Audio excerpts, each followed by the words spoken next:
नमस्कार साथियों, कैसे हैं आप लोग। उम्मीद करते हैं आप लोग अच्छे से होंगे और मेहनत से अपनी पढ़ाई कर रहे होंगे। एक बार फिर से आप सभी का हमारे छोटे से यूट्यूब चैनल पर मोस्ट वेलकम करते हैं। इसके पहले वाले क्लास में हम लोगों ने क्या देखा था, याद है सबको? याद है बच्चों? याद होना चाहिए। मैंने कहा था ना, आपको पिछली क्लास के बारे में जितनी भी चीज़ें पढ़ाई गई हैं वो सब पढ़ करके अच्छे से तैयार करके आपको हमारे नेक्स्ट क्लास का वेट करना बेटा। तभी हम अपने सपनों को साकार कर पाएंगे। अपने लक्ष्य जो हम लोगों ने बनाया है फुल मार्क का बेटा, 100% मार्क का जो फुल एक टारगेट लेके हम लोग चल रहे हैं, तभी हम अचीव कर पाएंगे। चलिए, उम्मीद करते हैं हर कोई स्टूडेंट बेटा तैयार करके बैठा होगा इस वीडियो लेक्चर को देखने के लिए। तो इसके पहले वाले वीडियो लेक्चर में हम लोगों ने पढ़ा था प्रकाश के बारे में। प्रकाश क्या होता है और प्रकाश को कितने भागों में बांटा गया है। प्रकाश क्या होता है, उसको कितने भागों में बांटा गया है, जल्दी से हम रिवीजन करा देते हैं। प्रकाश बेटा एक प्रकार की ऊर्जा है। प्रकाश क्या है? एक प्रकार की ऊर्जा है। समझ में आ रही सबको बातें? प्रकाश एक प्रकार की ऊर्जा है। प्रकाश एक प्रकार का साधन है जो वस्तुओं को देखने में हमारी मदद करता है। प्रकाश एक प्रकार का साधन है जो वस्तुओं को देखने में हमारी क्या करता है बच्चों? मदद करता है। ओके। और प्रकाश के 3 भाग होते हैं।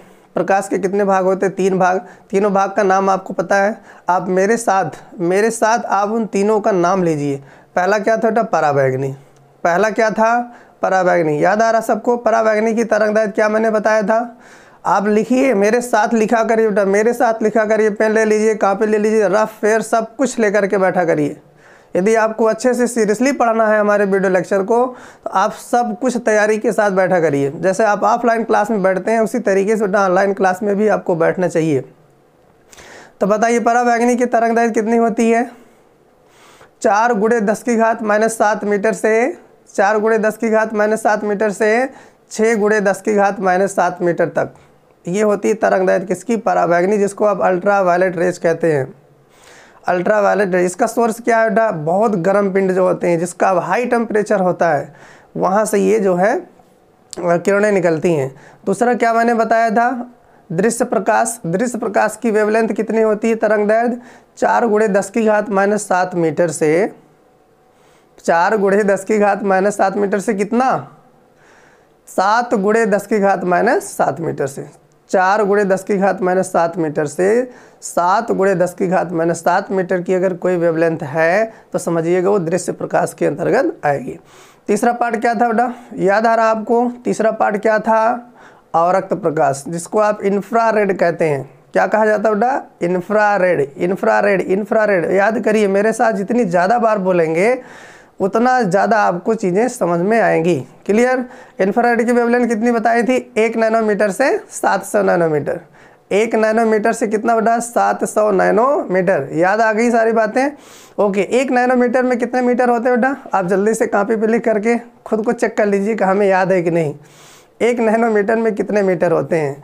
1 नैनोमीटर में 10⁹ मीटर होता है बेटा। कितना? 10⁹ चलिए आज का टॉपिक स्टार्ट करते हैं। बोर्ड पर मैंने बेटा पहले से ही लिख करके रखा है ताकि इसको लिखने में ज़्यादा वक्त ना लगे, वीडियो बहुत ज़्यादा लंबा ना बने, कम से कम समय में हम आपको ज़्यादा से ज़्यादा चीज़ें बेटा सिखा सकें। ओके। तो प्रकाशित वस्तुओं के प्रकार बेटा, आज हमारा पहला टॉपिक होगा प्रकाशित वस्तुओं के प्रकार। तो प्रकाशित वस्तुएँ क्या होती है बेटा? नाम से ही क्लियर है, प्रकाशित वस्तुएँ। सुनिए बेटा, ध्यान से समझिए चीज़ों को। प्रकाशित वस्तु का सेंस ये हो गया कि ऐसी वस्तुएं जो हमको प्रकाश देती हैं या जिनसे प्रकाश निकलता है। बहुत कॉमन सी बात है, समझिएगा बेटा इस बात को बहुत अच्छे से, बहुत एकदम क्लियर कट आप समझिए। प्रकाशित वस्तु का मतलब जहाँ से प्रकाश निकलता हो, वो सभी क्या है? प्रकाशित वस्तुएं हैं। अभी जैसे सन है, सूर्य है, सूर्य से प्रकाश निकलता है तो वो प्रकाशित वस्तु हो गई। स्टार्स हैं, स्टार्स से सन आता है लाइट धरती तक, तो क्या हो गया बेटा? प्रकाशित वस्तु हो गया।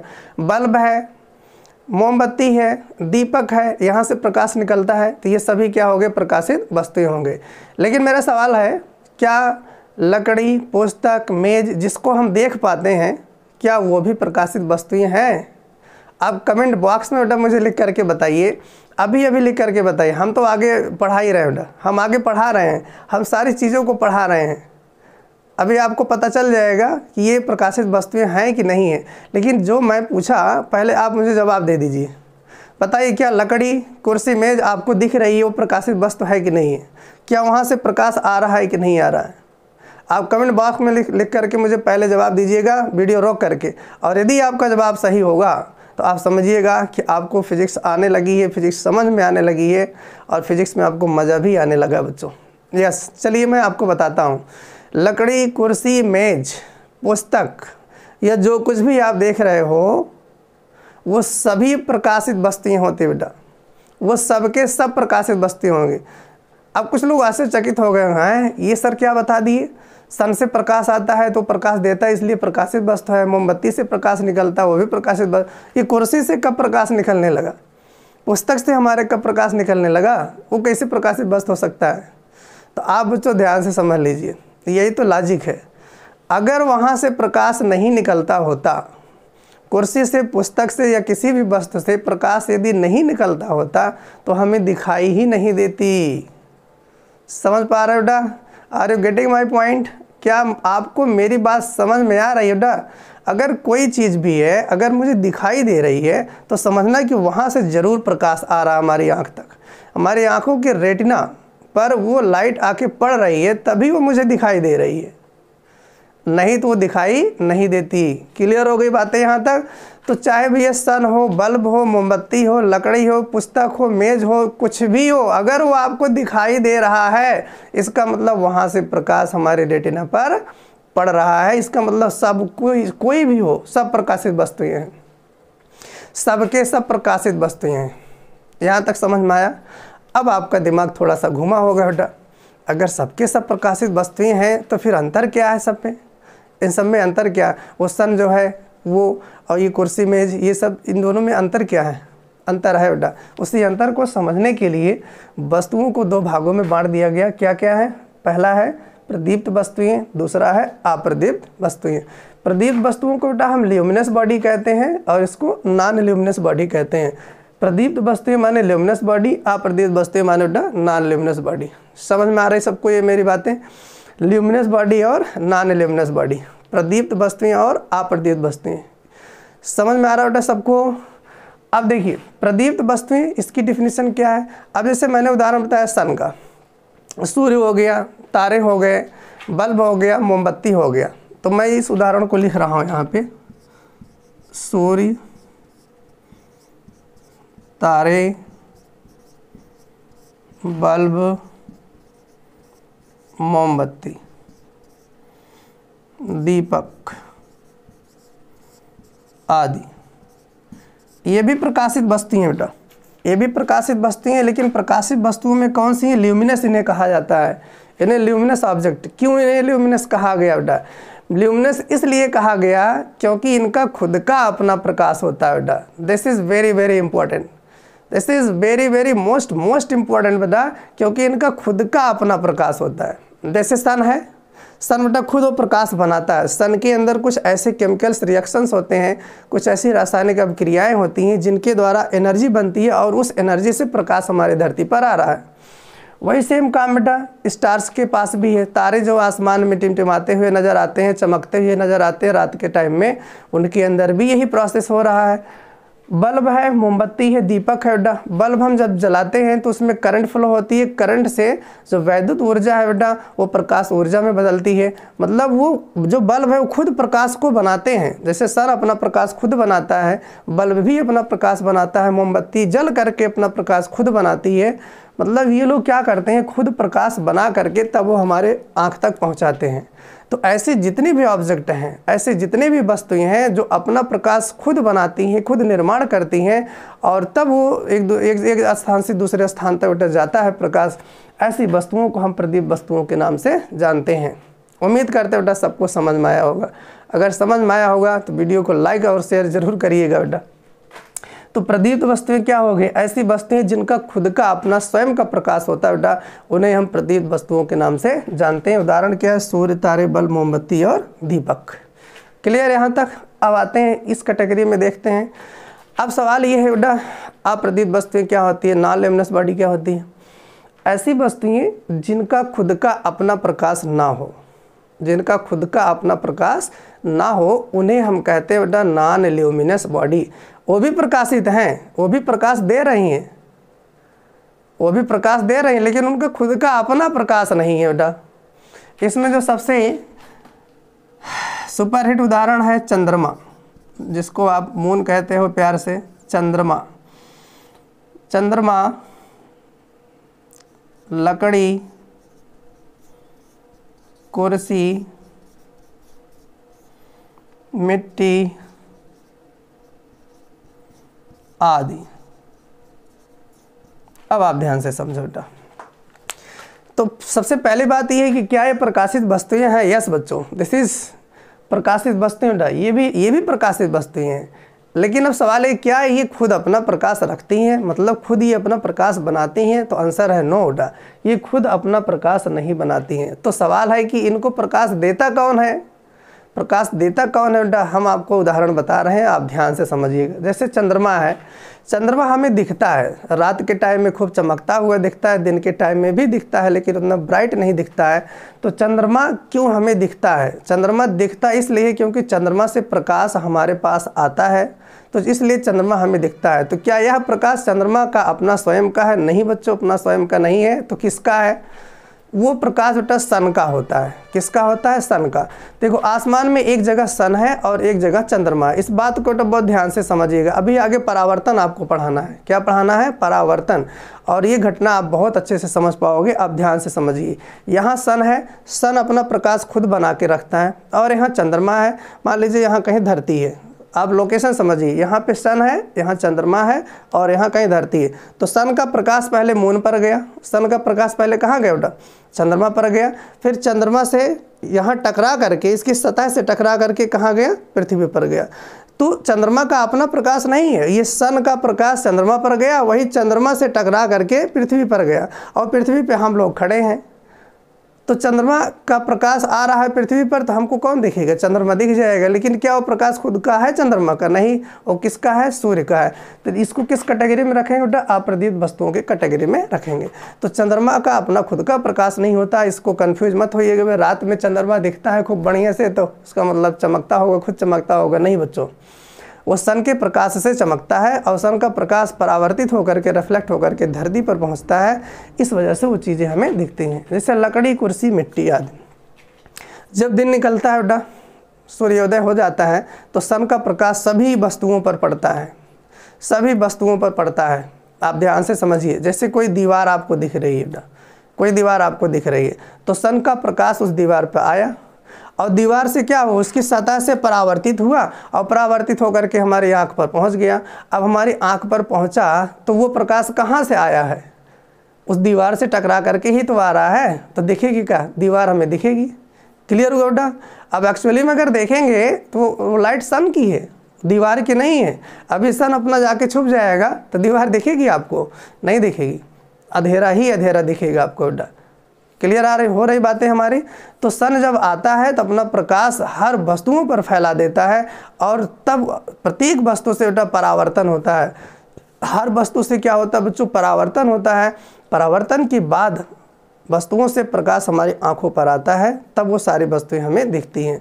वो सारी वस्तुएं प्रकाशित हमें दिखती हैं, लेकिन उनका खुद का अपना प्रकाश नहीं होता है, इसलिए इनको हम कहते हैं बेटा अप्रदीप्त वस्तुएं। उम्मीद करते हैं बेटा सब कुछ समझ में आया होगा। ओके बेटा, आगे चलते हैं। अगला टॉपिक जो आपका है बेटा किरण। अगर प्रकाश हम लोगों ने पढ़ लिया, प्रकाश क्या है, प्रकाश के भाग पढ़ लिया, वो कितने प्रकार का होता है, वस्तुएं हम लोगों ने पढ़ लिया, ल्यूमिनस और नॉन ल्यूमिनस। अब थोड़ा सा आगे बेटा बढ़ते हैं, हम लोग चैप्टर में आगे बढ़ते हैं। कुछ इंपॉर्टेंट टर्मिनोलॉजी चल रही है अभी लाइट को पढ़ने के लिए, लाइट को समझने के लिए बेटा। किरण क्या होती है, रेज क्या होती है, किरणें। देखिए कहीं भी कोई प्रकाश स्रोत है बेटा, चाहे वो ल्यूमिनस बॉडी हो चाहे वो नॉन ल्यूमिनस बॉडी हो, कहीं से भी अगर प्रकाश आ रहा है तो प्रकाश तो सीधी रेखा में चलता है बेटा। अभी प्रकाश के गुण आपको पढ़ाना बाकी है, हम अभी थोड़ा सा आप चीज़ों को समझ लीजिए, फिर प्रकाश के गुण के बारे में आपको पूरा डिटेल से हम बताएंगे बेटा। तो प्रकाश कैसे चलता है? सीधी रेखा में चलता है। प्रकाश के चलने को रास्ता प्रकाश का जो चलने का रास्ता होता है बेटा, प्रकाश के जो चलने का रास्ता होता है उसको दिखाने के लिए उसको दिखाने के लिए हम कुछ रेखाओं की सहायता लेते हैं, हम कुछ रेखाओं की मदद के द्वारा उसको बनाते हैं, जिसको हम किरणें कहा करते हैं बेटा। क्या कहते हैं? किरणें कहा करते हैं। जैसे सन से जब लाइट आती है, जैसे आप याद करिए बचपन में जब आप लोग आर्ट पे वो बनाते थे, क्या नाम, सन बनाते थे पेपर पर, जब आप कला का विषय लेते थे, आप छोटा छोटा चित्र बनाते थे, जब सन निकालते थे ऐसी किरणें निकालते थे ऊपर पेंसिल से, तो वही होती है बेटा किरणें, उन्हीं को रेज कहा जाता है। तो प्रकाश जिस रास्ते पर चलता है बेटा, अगर इसकी डिफिनीशन की बात किया जाए कि प्रकाश जिस सीधे पथ पर चलता है किरण कहलाती है। कोई भी लाइट सोर्स होगा बेटा, वहाँ से जब प्रकाश चलेगा वो सीधा ही निकलता है। कैसे निकलता है? सीधा। तो जिस रास्ते पर प्रकाश जा रहा है उस रास्ते पर लाइन खींचते चले जाओ, वो जो लाइन होती है ना बेटा, उसको किरण कहा जाता है। क्या कहा जाता है? किरणें कहा जाता है। जैसे आप देखिए, आप लोग ऐसे आर्ट बनाते हो, अगर ये सन है तो इस तरीके से किरणों को दिखाया जाता है। क्लियर हो रही बातें? किरणों को इस तरीके से दिखाया जाता है। तो प्रकाश जिस सीधे पथ पर चलता है, प्रकाश का जो चलने का रास्ता होता है बेटा, उसी को हम रे कहते हैं। क्या कहते हैं? रे। एकदम कंफ्यूज मत होइएगा। जो चलने का उसका रास्ता होता है बेटा, उसी को क्या कहा जाता है? रे कहा जाता है। ओके, क्लियर है यहाँ तक? किसी कोई दिक्कत? ओके बेटा, आगे चलते हैं। किरणें क्या होती है? किरण को एक तीर के द्वारा दिखाया जाता है बेटा, एक एरो आप समझते हो। देखो यहाँ पर मैंने पॉइंट नोट कर लिया, आप 1 बाय 1 सब नोट करते जाइएगा। पहले आप समझ लीजिए, फिर वीडियो को पॉज करिएगा, फिर नोट करिएगा सारी चीज़ों को। किरण को एक तीर के द्वारा व्यक्त किया जाता है। जैसे ये तीर के द्वारा बेटा व्यक्त किया गया। तीर में एक नोक होती है बेटा, नोक जिधर होगी वो प्रकाश के चलने की दिशा को व्यक्त करता है। नोक प्रकाश के चलने की दिशा को व्यक्त करता है। अगर बहुत सारी किरणें आपस में मिल जाएँ, बहुत सारी किरणें आपस में मिल जाएं इस तरीके से, देखो तो ये जो ग्रुप ऑफ रेज है इसको हम कहते हैं बेटा प्रकाश किरण पुंज कहते हैं।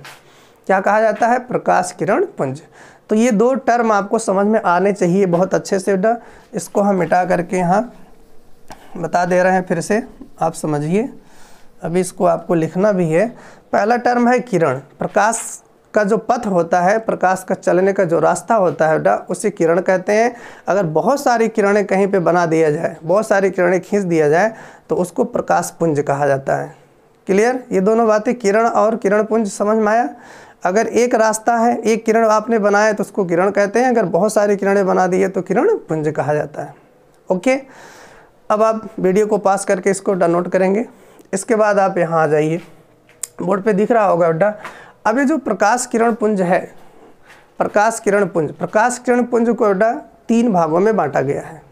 कितने भागों में बांटा गया बच्चों? 3 भागों में बांटा गया है। भाई अगर कोई किरण है, जैसे कोई रेखा आप खींच रहे हो, ये रेखा को 3 प्रकार से आप बना सकते हो बेटा। अगर सीधी रेखा है, कैसी रेखाएं हैं? सीधी रेखा 3 प्रकार से आप बना सकते हो। तो उसी तरीके से लाइट का जो चलने का तरीका होता है वो 3 प्रकार का होता है। देखिए बोर्ड पर हमने पहले से बना के रखा है ताकि आपको समझने में दिक्कत ना हो। तो आप हेडिंग लिखेंगे प्रकाश किरण पुंज के प्रकार। प्रकाश किरण पुंज के प्रकार, आप हेडिंग लिख लीजिए बच्चों, प्रकाश किरण पुंज के प्रकार। लिख रहे हैं कि नहीं लिख रहे हैं? आप जो है लिखिए और ईमानदारी से लिखिए। हम आपको देख तो नहीं पा रहे हैं, लेकिन जो स्टूडेंट्स मुझे जितना फॉलो करेगा उतना ही उसे समझ में आएगा, उतना ज़्यादा उसे फिजिक्स समझ में आएगी, उतना ज़्यादा उसे सरल लगेगा, उतना ज़्यादा उसे इंटरेस्ट लगेगा बेटा, इंटरेस्टिंग लगेगा। आगे हम बढ़ें तो प्रकाश किरण पुंज 3 प्रकार का होता है बेटा। पहला है अभिसारी, जिसको कन्वर्जेंट कहते हैं। दूसरा बेटा अपसारी, जिसको डाइवर्जेंट कहते हैं। तीसरा है समांतर, जिसको आप पैरेलल कहते हो। क्लियर हो रही बातें? प्रकाश किरण पुंज कितने प्रकार का? 3 प्रकार का बेटा। कितने प्रकार का? 3 प्रकार का। कौन कौन? अभिसारी, अपसारी, समांतर। अभिसारी, अपसारी और समांतर। मेरे साथ बोलो बेटा, मेरे साथ आप बोलो। मेरे साथ आप बोलेंगे, याद करेंगे तो अभी का अभी आपको याद हो जाएगा। अभिसारी, अपसारी, समांतर। कन्वर्जेंट, डाइवर्जेंट और पैरेलल। कन्वर्जेंट, डाइवर्जेंट और पैरेलल। क्लियर हुई बातें यहाँ तक? तो अभिसारी, अपसारी और समांतर, ये 3 प्रकार के किरण पुंज पाए जाते हैं। चलिए समझ लेते हैं ये होते क्या है बेटा, होते क्या हैं। अब देखिए पहला क्या है बेटा? अभिसारी। अभिसारी किरण पुंज क्या होता है, इसको आपको समझना अच्छे से। देखिए यहाँ ध्यान से, यदि प्रकाश की किरणें इस प्रकार से चल रही हों कि वो किसी एक बिंदु पर आके बेटा मिल रही हों अथवा मिलती हुई प्रतीत हो रही हों, और ध्यान से समझिएगा बेटा, कहीं कहीं से लाइट आ रही है, कहीं प्रकाश स्रोत दूर रखा हुआ है। देखो ये एरो आप देख रहे हो ना, अभी मैंने बताया किरण, प्रकाश के जो चलने का रास्ता है उसको किरणों के द्वारा दिखाया जाता है। कैसे दिखाया जाता है बच्चों? किरणों के द्वारा दिखाया जाता है। कहीं इधर प्रकाश स्रोत है, यहाँ से किरणें, बहुत सारी किरणें आ रही थी, बहुत सारी किरणें आ रही थी ना, और वो सारी किरणें आ करके इस पॉइंट पर मिल रही हैं। मतलब उनके बीच का जो गैप है वो कम हो रहा है। कम होते होते होते होते एक टाइम क्या आया, वो यहाँ आकर के मिल गई। या तो एक्चुअली में मिल रही होंगी या मिलती हुई बेटा प्रतीत हो रही होंगी। यदि इस कैटेगरी में आती हैं, इस नेचर की हैं वो किरणें, तो उनका नाम हम लोगों ने जो रखा है बेटा, जो दुनिया पढ़ती है उसको कहती है कन्वर्जेंट। क्या पढ़ती है? कन्वर्जेंट, उससे अभिसारी पढ़ती है। तो यदि प्रकाश की किरणें किसी एक बिंदु पर मिलती हुई प्रतीत होती हैं अथवा मिल रही होती हैं, उसे हम कहते हैं बेटा अभिसारी किरण पुंज। आप इसको नोट कर लीजिए, आप फेयर कॉपी में लिखिए इस बात को बेटा। यदि प्रकाश की किरणें किसी एक बिंदु पर आके मिल रही हो अथवा मिलती हुई प्रतीत हो रही हो, तो उसे क्या कहा जाता है? अभिसारी किरण पुंज कहा जाता है। उसे क्या कहा जाता है बेटा? अभिसारी किरण पुंज। क्लियर हो रही बात है यहाँ तक? ओके। अब दूसरा आ जाओ, इसी का जस्ट उल्टा है बेटा। इसमें एक बिंदु पर आके मिल रही थी, अब इसमें एक बिंदु से निकल करके फैलती हैं। आप एरो देखो, अब यहाँ से निकल रहे हैं, अब यहाँ प्रकाश स्रोत, यहाँ बेटा यहाँ प्रकाश स्रोत है आपका, ध्यान से समझिए, यहाँ प्रकाश स्रोत है। यहाँ से एक किरण इधर गई, दूसरी किरण इधर गई, तीसरी किरण इधर गई। तो जब विभिन्न प्रकार की किरणें बेटा एक बिंदु से निकल करके फैलती जा रही हैं, देखो इनके बीच का गैप क्या हो रहा है? बढ़ रहा है। इनके बीच का गैप बेटा बढ़ रहा है। यदि इनके बीच का गैप ऐसे लगातार बढ़ता जा रहा है, इनकी किरणें फैलती चली जा रही है, तो उसको हम अपसारी कहते हैं। उन्हें क्या कहा जाएगा बच्चों? अपसारी। क्लियर हो रही सारी चीज़ें? इसको डिफाइन कैसे करेंगे, इसको परिभाषित कैसे करेंगे? यदि प्रकाश की किरणों के बीच की दूरी लगातार बढ़ रही हो, जैसे जैसे आप आगे चल रहे हो, यानी कि जैसे जैसे प्रकाश आगे चल रहा हो, यदि उनके बीच की दूरी क्या हो रही हो? बढ़ रही हो, तब उसे हम कहते हैं अपसारी प्रकाश किरण पुंज या अपसारी किरणें कहा जाता है बेटा। यदि वो किसी एक बिंदु से निकल करके, यदि प्रकाश किरणें एक बिंदु से निकल करके फैल रही हो, ये भी आप लिख सकते हो, दोबारा सुनना बेटा। यदि प्रकाश की किरणें एक बिंदु से निकल करके लगातार फैलती चली जा रही हो, उसे हम कहते हैं अपसारी किरण पुंज। क्लियर? तीसरा देख लीजिए बेटा, तीसरा क्या है? तीसरा आपका बेटा समांतर किरण पुंज। समांतर में क्या होता है? समांतर भैया नाम से ही क्लियर है, ये इनके बीच की दूरी ना तो घटेगी ना तो बढ़ेगी। ओके, तो ऐसी किरणें जिनके बीच की दूरी ना तो घटती है ना ही बढ़ती है, उन्हें क्या कहा जाता है? समांतर किरण पुंज कहा जाता है। क्लियर बेटा? यहाँ तक किसी कोई डाउट नहीं होना चाहिए बेटा। आज की वीडियो लेक्चर में बस हम लोग इतना ही करेंगे, ठीक।